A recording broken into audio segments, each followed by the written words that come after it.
Good evening, everyone. On behalf of the Friends of Ruth Gordon Amphitheater in the city of Quincy, welcome to Remembering Ruth, a tribute to Ruth Gordon, possibly our most important event. And we are absolutely honored to have with us today Ruth's grandson, Jack Harris, and his son, Abraham, sitting up here.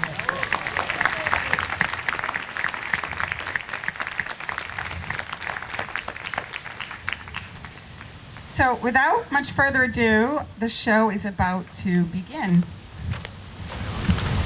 Good evening, ladies and gentlemen. At this moment, we'd also like to remind you to please silence your cellular devices. I'd also like you to please locate your emergency exits, as they may be behind you.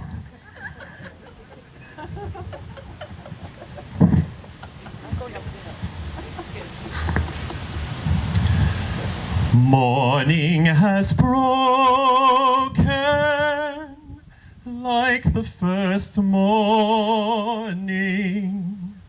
Blackbird has spoken like the first bird. Praise for the singing, praise for the morning. Praise for them springing fresh from the word. Sweet the rain's new fall, sunlit from heaven, like the first dew fall on the first grass. Praise for the sweetness of the wet garden, sprung in completeness where his feet pass. Mine is the sunlight, mine is the morning, born of the one light Eden saw play. Praise with elation, praise for the morning, God's recreation of the new day. Cat Stevens!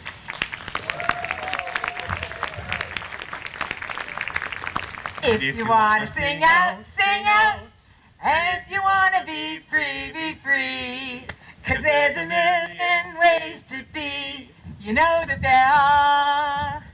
And if you want to be high, be high. And if you want to be low, be low. 'Cause there's a million ways to go. You know that there are. You know that there are. You know that there are. That song is from Harold and Maude, and it's a cult classic. It wasn't a big hit when I did it. My name is Ruth Gordon, and I'm going to tell you a little bit about my life when I was younger and when I was a bit older. Don't be embarrassed when I die.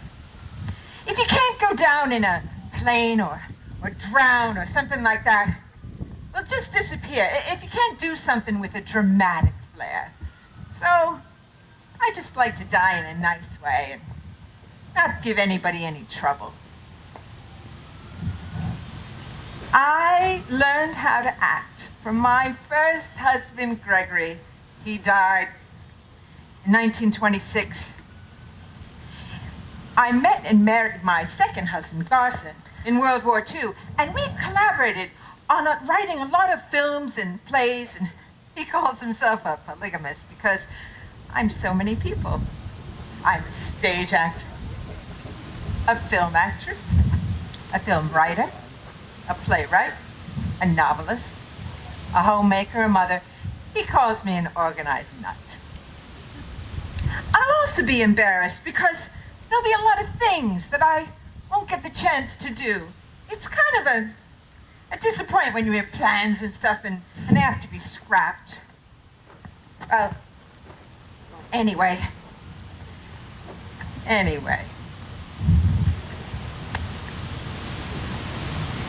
writing a play. I've been doing it for 2 years, but I'm a slow starter, but I get there.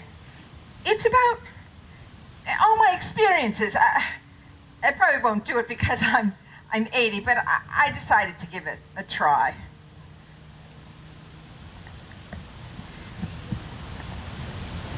The elevator door opened, and out stepped Mr. Alexander Wolcott, the reviewer, and he said, "Look at this." And he held out this dusty, crumpled wad. What was it? A letter from Dickens or from his first grade teacher? December 22nd, 1916. Dear Mr. Wolcott, I was pleased to receive your praise in the New York Times this morning. Thank you very much. I am glad you think I was good as Nibs. Peter Pan is my favorite play. That letter is now in Harvard College, next to a poster, Maud Adams as Peter Pan, ready to fly.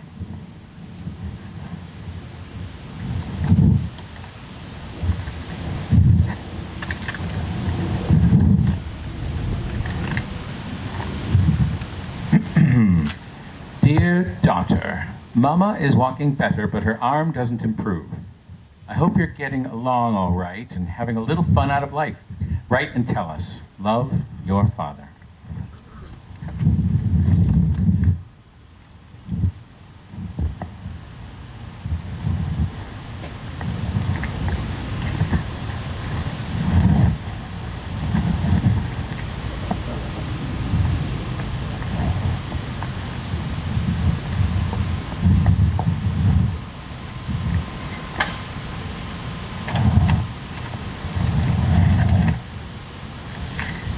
Dearest Ruth, so pleased with your news.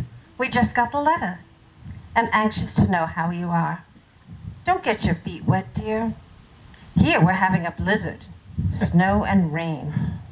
Bless your darling heart. I wish you great success. I am proud of you. Love from Mama. So much money in the world and so little when you need it. With money, Mama could have stayed in her own house. Why was I so sure things would turn out great? When they didn't, why was I so sure they would? Another letter, same white paper.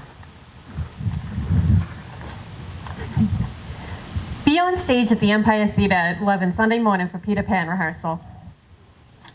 Things get lost, disappear, but be on stage at the Empire Theater never did.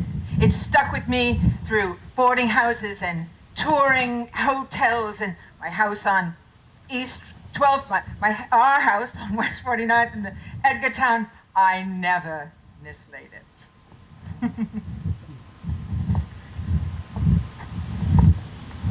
How do? How do? How do? How do? How How do? do? In How do? Quincy, How do? everybody knows everybody, and if they How do? don't, they say, how do anybody? Because if you're in Quincy, you're lovely people. From under the Adams Street Bridge came a small puff of white smoke. There it is, Ruth. Do you see it? It looked Yes, like Mama. anything you'd see any day, and then slowly, an open freight car, the Philadelphia Liberty Bell, and under the Beale Street Bridge, it rolled right in front of us. Ruth, can you see the crack?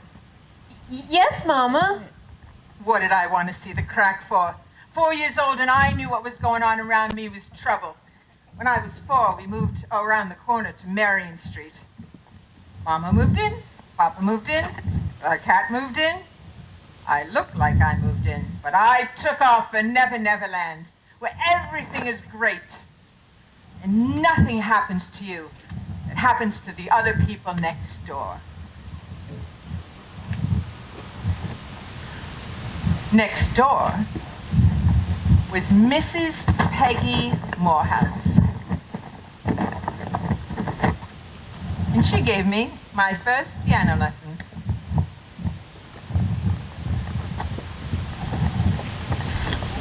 If you live up the hill, like my friend Anna, you're doing all right. If you live down on the plains, you might be. Down on the plains, the second most important thing in my life happened to me, first being born. And the second, knowing what I wanted to be. When we moved to 14 Elmwood Avenue next, my voice said to me, I'm gonna have to make a living. But I didn't want to be a nun, a nurse, a secretary, teacher. At Quincy High School, I was taking the college course, but Papa couldn't pay, and I didn't want to go. My friend Anna was home from boarding school, and she had 2 tickets to see The Pink Lady, starring Hazel Dawn at the beautiful Colonial Theater. The violin struck up to a beautiful lady. Hazel Dawn sang, "Dream, dream, dream. Forget your cares, your useless regrets." And in the back of the balcony, my voice said, "Go on stage. Be an actress. Be an actress. Go on stage."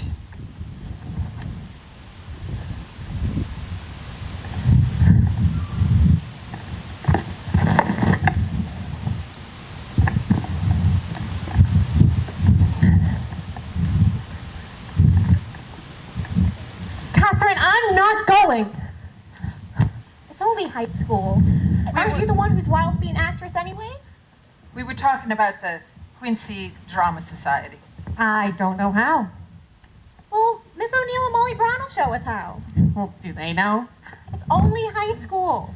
Well, if I get discouraged, I might just give up. I...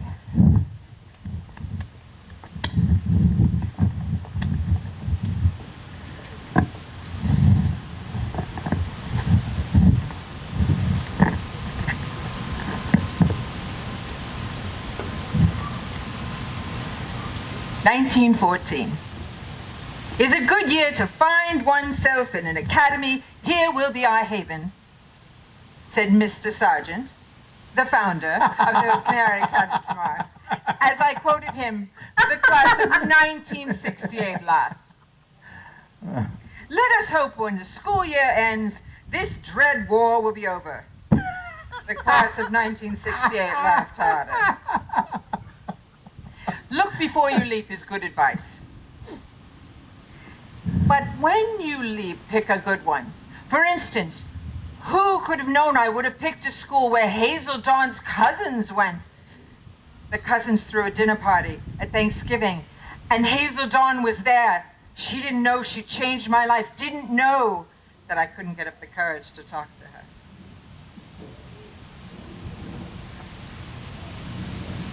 At school, I didn't seem to fit in. At the end of term, you put on one big play. Get to know trouble. It takes time to learn that trouble's your best friend, but there's plenty of it around. Somebody left a letter by my dinner plate. Mama had a stroke. Come when you can. Dr. Adams say it may be the second stroke. I left a deposit of cash at the school that will pay your fare. She would not like you to come until you finish your course. You're entitled to the $400 worth. Write when, and I will meet you. Papa. Ever feel a chill start in your heart and spread? Chill down, chill down, chill down. I'm sorry, chill down. Chill down, okay? Chill down. The headmaster then came and talked to me, and he said, Mr. Jellinger. Mr. Jellinger reports that you're a good student and you pay attention in class and you try to apply what you have learned. Oh. When all that happens and the results are colorless, we must decide what to do, young lady. We will not put your name down for senior year.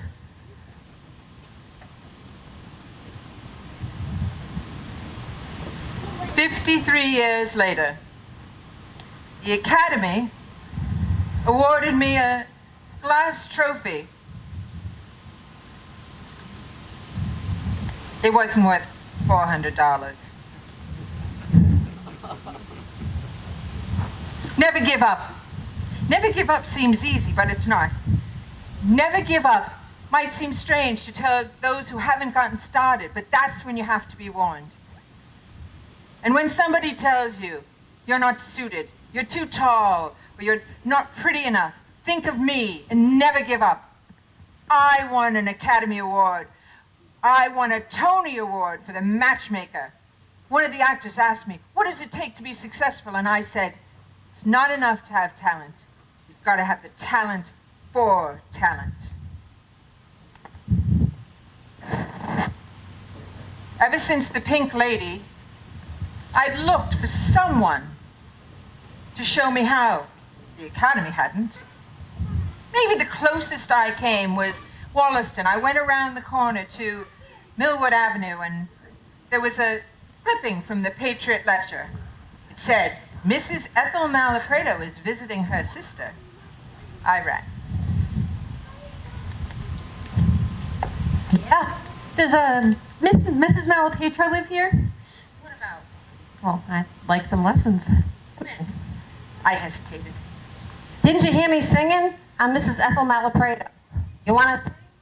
Well, I want to be an actress, but I don't have experience. You'll make it all right. You got a kind of something. A real actress thought I had something. You know anybody? I had a letter from Hazel Dawn. I got a letter recently.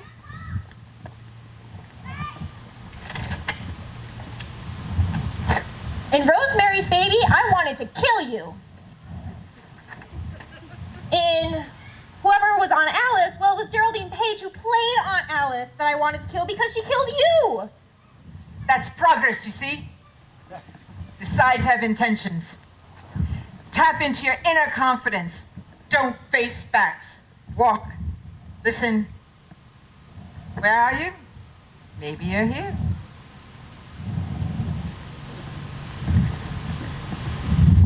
When I left home,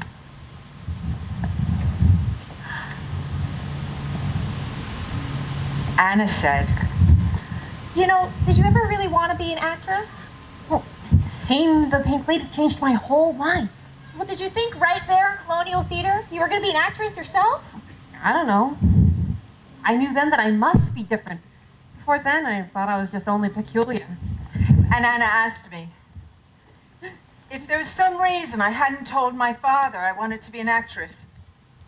Was it because he was a sailor and he wanted me to be a physical instructress, physical culture instructress? And well, it was because everyone that he saw that was a physical culture instructress was healthy.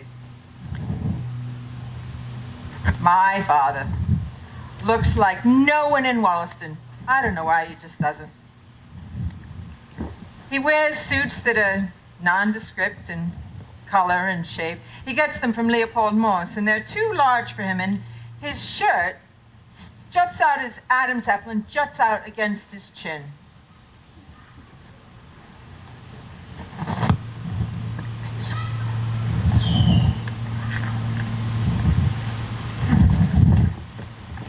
Papa, I don't want to be a physical culture instructress. I'd rather be dead.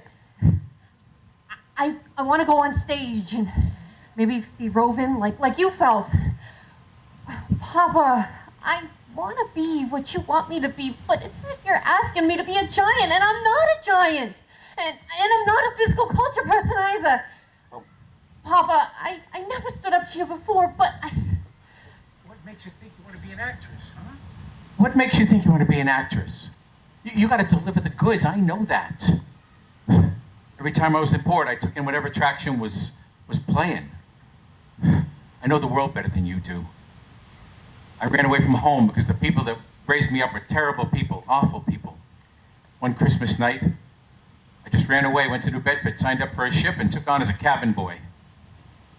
Went up to the Fiji Islands, and I got along with them people.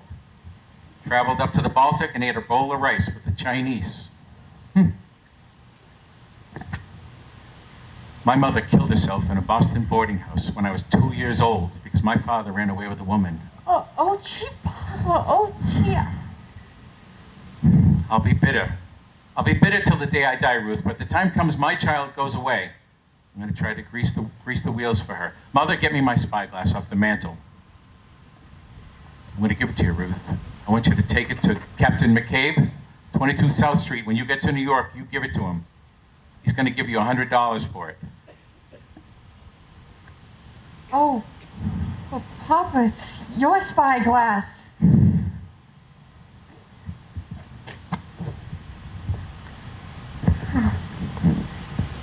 Maybe I'll get a job straight off. I'll go and see every manager in New York City starting tomorrow. I'll start tomorrow at 6 o'clock in the morning. And Papa said to me, anybody who doesn't give you a berth in 6 weeks, you go seek another profession. Well, I left home one August, and I didn't get a show until December 13th. Not yet in show business, I had learned my first lesson. Never listen to good advice. I didn't listen to Papa's. I didn't listen to Mama's either. Never speak to strangers. If I did, I wouldn't have picked up Thornton Wilder in front of the Booth Theater. His friendship and advice have changed my career from December 1930 to September 1975. He answers my questions, offers me wisdom. Thornton Wilder said, There's nothing more dignified than making money. people get up from the TV when the advertisements are on for Santa Flush. But you're helping them do something a little better and making money, and that's dignified. I'm a stage actress, but I don't want to quit now because I've done film, and I won an Academy Award in 1969 for Rosemary's Baby. I can't tell you how encouraging a thing like this is. I did my first film in 1915, and here we are in 1969. Actually, I don't know why it took me so long. But I don't think I'm backwards. I'd like to thank those of you who voted for me, and for those of you who didn't, please excuse me.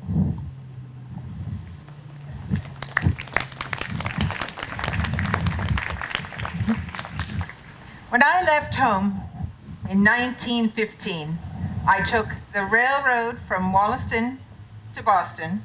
That was 20 minutes. Then I took the train from Boston to Fall River. That was 2 hours. Then I got on a cabin on a boat and prayed it wouldn't rock around Port Judith, and I arrived in New York in the morning. Nowadays, I take a plane from Los Angeles to Boston, and it's nice. There was more action on the Fall River line, though, than the Los Angeles plane. Dear Papa, at last I have wonderful news. I knew about it Saturday, but I didn't dare write. Remember the first of the season I wanted to go out for Fair and Warmer? A play that had stayed in New York for a year? They put out 7 companies, and it was such a success. And now the girl in the 3rd company is being replaced because she's not young or pretty enough. On Saturday, Mr. Clava of Selwyn & Co. gave me the part and told me to get familiar with it. It's the lead. Now, prepare. They're supplying me with all of my costumes, and they're paying me $60 a week. Tomorrow, I'll be on the train to go to Hillsboro, Ohio to meet with the company. Soon enough, I'll be able to pay you back. You certainly were, dear, to send so much. With a one-night company, you don't have enough money to buy things, but you have enough time to look. We were at the remnant counter. Oh, my! I held up a green washable satin, and the actress I was with, Grace Hale, said, What could you do with it? I think I could get a pair of drawers. Oh, you are not going to be wearing green underwear. Oh, in 1916, everyone wore white underwear, and nobody saw it unless you were married or run over. I can't believe she talked me out of buying that. 1979, I still wish I had those green pants. In 1920s, you were sexy and beautiful, and if you weren't, you stayed home. Showgirls, they called them in those days. And all they had to do was stand there and look beautiful. And the marvelous thing is that they came from all places. And when I was touring, I got to see all those places. I met my first husband, Gregory, when I auditioned for 17. Thank you for seeing me. I know you wanted a blonde, but, well, I begged Miss Mason to have you see me. Oh, please don't hold it against her. He was adorable in his gray flannel suit and bow tie. You did really well, but we really want a blonde.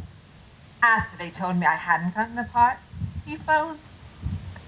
We want you to play the baby talk lady. Gregory was teaching me how to act. Endless lessons. Corrections, questions, observations, until I burst into tears. In Wollaston, Papa was in despair.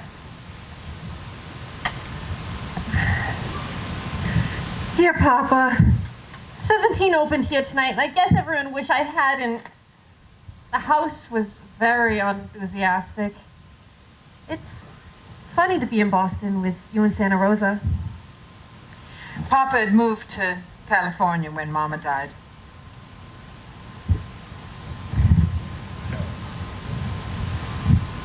Clinton Jones, Los Angeles, California cable, stop. Merry Christmas and lots of love, stop. Gregory and I were married yesterday, stop. Ruth. Finally, I was a success. I was at Booth Theater and Saturday's Children. We had a matinee every afternoon. Easter week, Gregory's acting lessons had paid off. Gregory was touring in Pittsburgh. Pittsburgh calling. Hello? Yes, this is she. Well, tomorrow night I'll be on the train. Is it serious, Doctor? Do you think that he would know that tomorrow is Saturday? Yes. I will. I'll be there Sunday morning. We moved him to Harbor Hospital. At Harbor Hospital, the nurse always knew where I was. How's my hair? It's all right. If it's in the middle of a speech, I call. will. If it's in the middle of a word. I will. We rushed through the play. Gregory had taught me how to perform this part. I never pause when I shouldn't pause. They never laughed where they shouldn't laugh.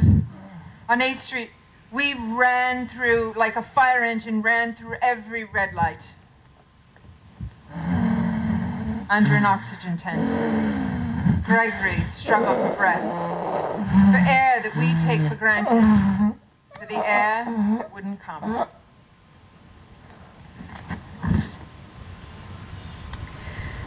It seemed like every Saturday someone died.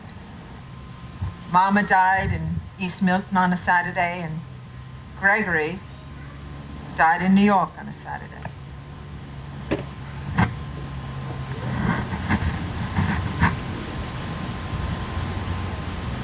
Saturday's Child went on tour, and nobody wanted to go, so they took Humphrey Bogart, who wasn't right for the part.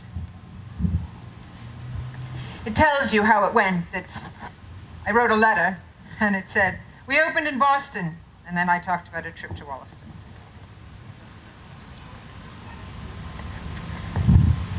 Jeb said, "How are you going to keep it a secret?" He closed the show when I was beginning to show. Nobody knew. I was going to go abroad where nobody knew me, well, except Mildred, who accompanied me. On October 16th, It was a beautiful day. The baby was born. We could have done the Wednesday matinee. You think about those things when you're in show business. Jeb called in the afternoon. He's dignified. I call him the judge. Jeb wants to adopt him. What do you mean? Adopt him. I won't give him up. I told him you wouldn't. In Paris, every month is a beautiful month. But October is the most beautiful of all. The birth certificate said Jones Kelly. The judge was born, and 2 weeks later the stock market crashed. Get home, cabled Thornton Wilder. The phone rang. Anna's making a movie test. She wants someone along. Anna was a big star in a big hit musical. It was the best movie test I'd ever seen. She didn't get a contract. Time went by, and they wanted me for a movie test, and so I went, and, well, she's all right. Can't photograph her. Time went by, and I was asked for a lead. I spent the whole day in the studio. They did my hair, my makeup, they gave me a dress. She can act. Can't photograph her. Time went by, and Mr. Robert E. Sherwood wanted me for Mrs. Lincoln. The salary is $2,000 a week. $2,000 in 1939. A 4-week guarantee. We'll give you a drawing room. We want you to test this Friday. I don't test. It's just a formality. I don't test. Was I right? Was I? We'll fly you out to the West Coast. We'll give you a special makeup artist. The East Coast tests are no good. 4 weeks, $8,000. I don't test. I got $2,000, and they figured out how to photograph me.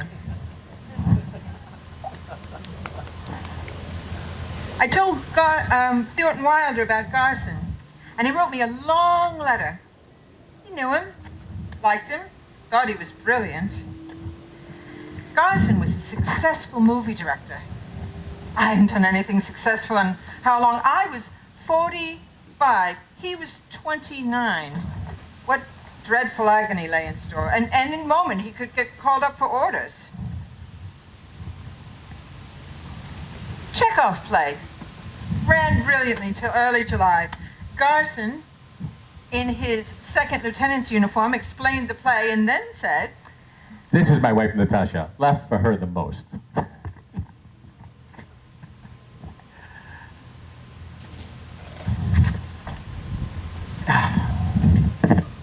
I had an idea for a play. I have a great idea for a play. Tell me about it. It's about celebrities and the troubles they have in the army. That's not a play. It's not? Madeline, want to hear a great idea? And I told her about my idea of Garson struggling with the army stuff and us living in this crazy 2-room apartment and me hoping the butcher would be a fan and order and wait on me. And Madeline said, Sherwood's gonna love it. so I went home to Garson and I said, Robert Sherman loves my idea. Oh, for God's sake. Tell it to me again. It's about celebrities who have trouble with the army. What if he's a newspaperman and she's a great journalist? It's about a witty female gossip writer like Dottie Parker and her husband. They go to Miami for 6 weeks, and he's a combination of you and my friend Thornton Wilder, and the troubles they have in officer candidate school. and he took it to George Kaufman and he loved it, and we put it on Broadway and I starred in it. It played for 221 performances.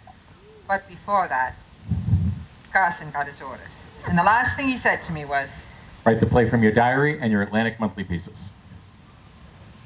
and he helped me plot it out, scene for scene. That play was about Quincy.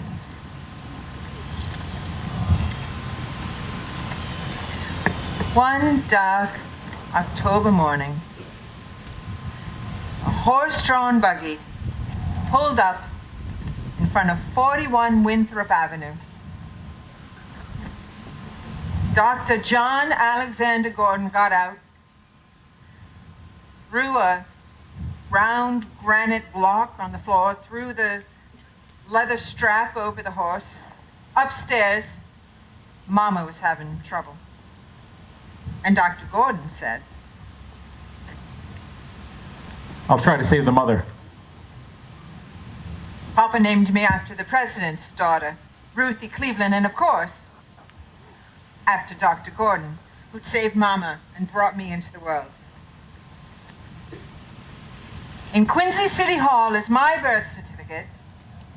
Across the street from the large granite Unitarian church whose broad steps underneath is the second president of the United States, John Adams, and the son, John Quincy Adams. We're the only city in the country to have two presidents who were born, lived, and buried here. 2 years ago, the current generation, represented by Charles Francis Adams, donated the lands and the meadows and the salt marshes that President Mrs. Abigail Adams had owned and added to. And on my 80th birthday, they gave me a ball, and at the ball they announced that part of that land was going to become the Ruth Gordon Amphitheater.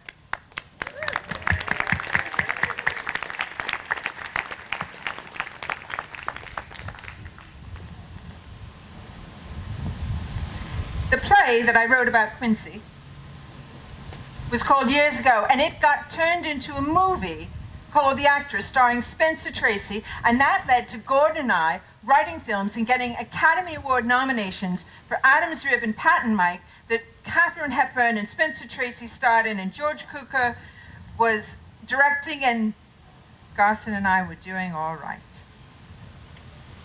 The other day, I was giving a speech at the Dayton department store, and a man came up waving green satin drawers. Sometimes you don't get what you want till you don't want it anymore. But not that afternoon. Last October, I turned 84. Anyway, it's just a number. I don't want to stop. I'm doing films now, and, well, I just got an Emmy for this little scene in Taxi with Judd Hirsch. I don't even like you. Horse manure, you love me. All right, I do. Can we still have lunch together? Okay, but only if you let me pay. Ah, you're sweet, Alex. I just hope I can stomach the dumps you can afford. This has been the greatest event of my life. Here I began, and then came the climax. What work and willpower and determination came into creating this event. You have given me so much happiness.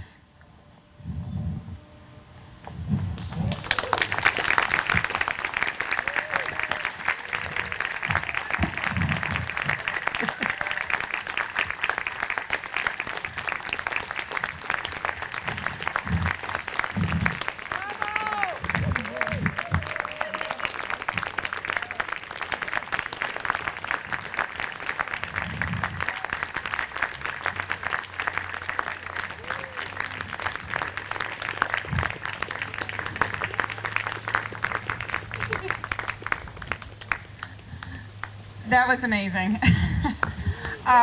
So this play was pulled together in such short order, and these actors, I'm just like astounded and so impressed by them. And I am especially impressed by Ann Danby, who essentially wrote this out of all of Ruth's writings. She pulled it all together, and she pretty much directed it herself, and she pulled in this acting team. And take a bow, the amazing Ann Danby.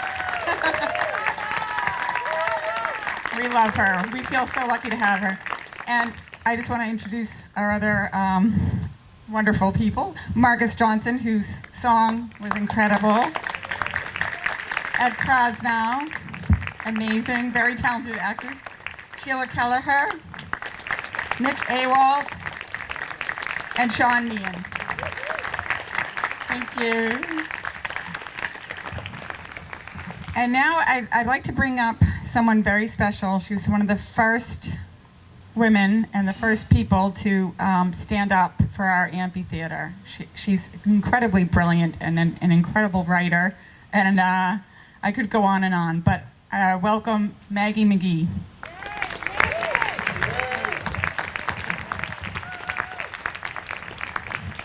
Thank you so much. That was such a wonderful performance. Thank you for putting that together. Hi, everybody. My name is Maggie McKee, and I have the pleasure tonight of introducing Jack Harris. Sorry. Okay. My name is Maggie McKee, and I have the pleasure tonight of introducing Jack Harris, Ruth Gordon's grandson, and he brought along his son, Abraham.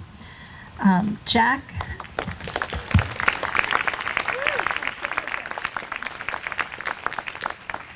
is a professor at Yale, where, according to his website, he uses, quote, ultra-sensitive force detectors to measure quantum fluctuations of objects that are visible to the naked eye. Essentially, he measures how the physics of very, very small things affects big things too.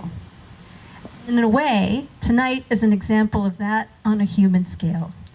We are here because on March 2nd, exactly a week before construction bids were due, a concerned resident, Kathy Nason, posted a single sentence on social media asking if people were aware that the mayor planned to fill in the amphitheater. Her post triggered a huge outcry and led to hundreds of people coming together to protest the plan and to work out a way to save and revitalize the space. Musicians, actors, architects, artists, so many people offered their passion and time to the endeavor. And now, 3 months after the amphitheater was due to be filled in, we are enjoying another evening of freewheeling entertainment organized by the Friends of the Ruth Gordon Amphitheater. And now I get to celebrate my small part in tonight's festivities. After I heard about the plan to fill in the amphitheater, I looked into whether any of Ruth Gordon's relatives still lived here, and eventually found my way to Jack. That he's a physicist delights me because I studied physics in college and worked for many years as a science journalist. Jack, we are so honored to have you and your son with us tonight. Your grandmother's indomitable spirit inspired us throughout our bid to save this art space, and it also lives on in both of you. Thank you for making the trip to Quincy and for helping to make this celebration of her legacy so special. And please forgive me for the tortured physics metaphor.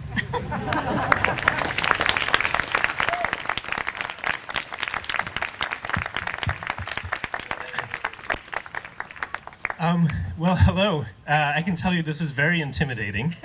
I remember I got a few bits of theater advice from my grandmother.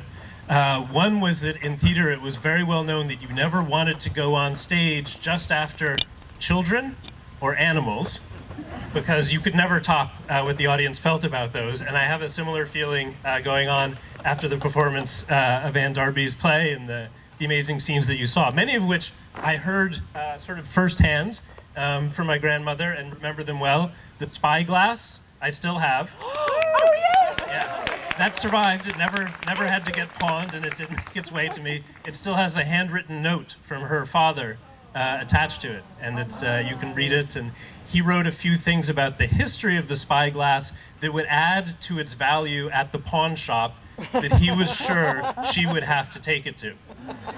So it's especially nice to have that and to see it here. Thank you to Sarah and Maggie, who were just here. Thank you to Anne for the incredible play. I was going to talk very briefly about three things, very, very briefly, I promise you, because I know there's the movies to look forward to.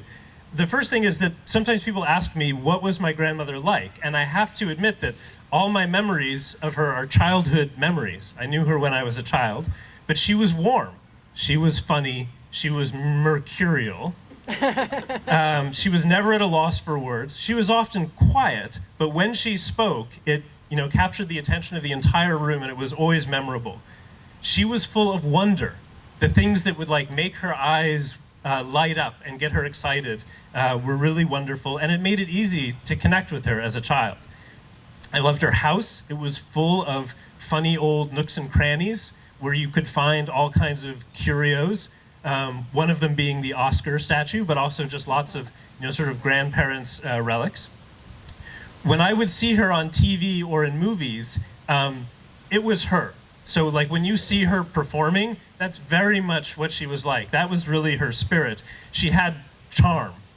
She captivated people, but it was charm with a thin layer of irascibility, a thin layer of impatience, and a thick layer of stubbornness just below the surface.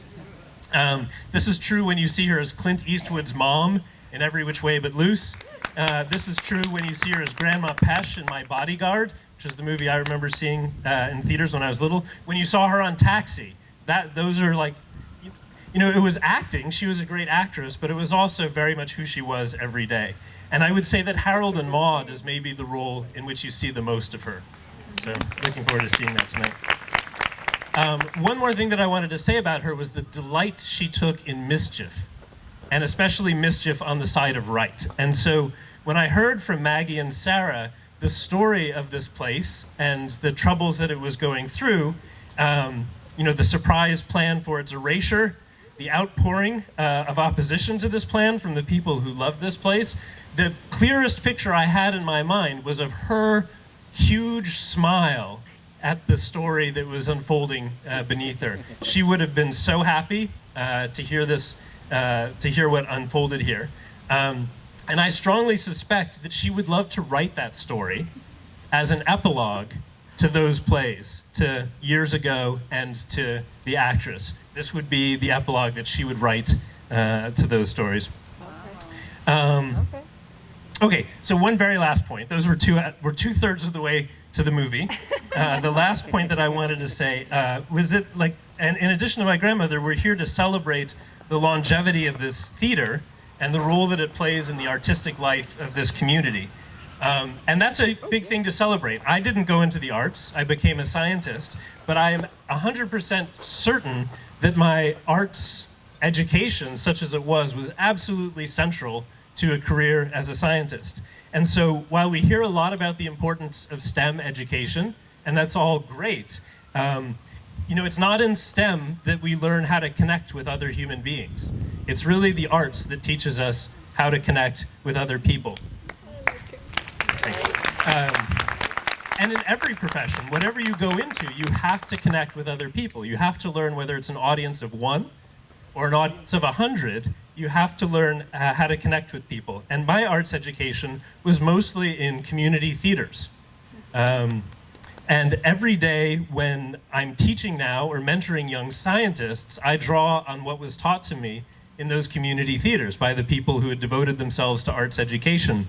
I pass on to them things that you learn in the theater and maybe you don't think of using as a scientist, but one of them is you have to project. Your audience has to be able to hear you.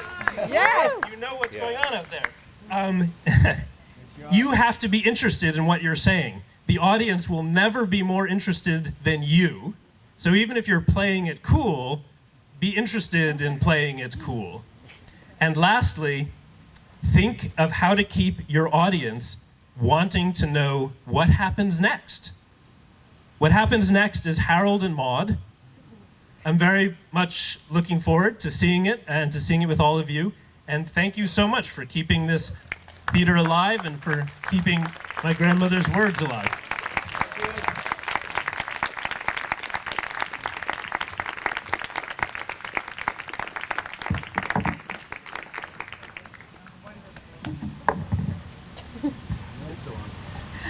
Thank you so much, Jack. That was an incredible speech. And I wanted Anne to come up with me to just give you a little welcome gift. Thank you. That we have here. Yeah. So this is the rendering that my dad did. And this is his copy. This is his photograph that he made of the original drawing. And it has his lettering down here. But I can't think of a better person that I would want to have it. So. Thank you. And Abraham, do you mind coming up? Oh, we just have a couple of T-shirts for you guys. Yeah. Sorry. I think this is Sarah. That's your drawing? Oh, well, no, this is the, yeah. Well, we needed a logo, and I based it on my dad's rendering, but I added Ruth. So, because as all of this has been happening, Ruth has taken on a meaning for all of us, I think. I mean, I think she's just been like our heroine in this journey. And we felt, there was one time that you wrote back to Maggie and said that you felt like that her spirit was with us and she was smiling down on us. And that was during a kind of low point for me, because this has been a big, a very huge undertaking for all of us. And when I heard that, it just made me feel, very uplifted. So thank you so much, Jack. Thank you. We're really enjoying, we're really looking forward to Harold and Maude and Rosemary's Baby. Would you like to say? I just want to ask you if you happen to have the play she was writing for this amphitheater when she died. No. I'm sorry. Because if you did, I'd be performing it next year. All right, well, let's stay in touch. But I don't.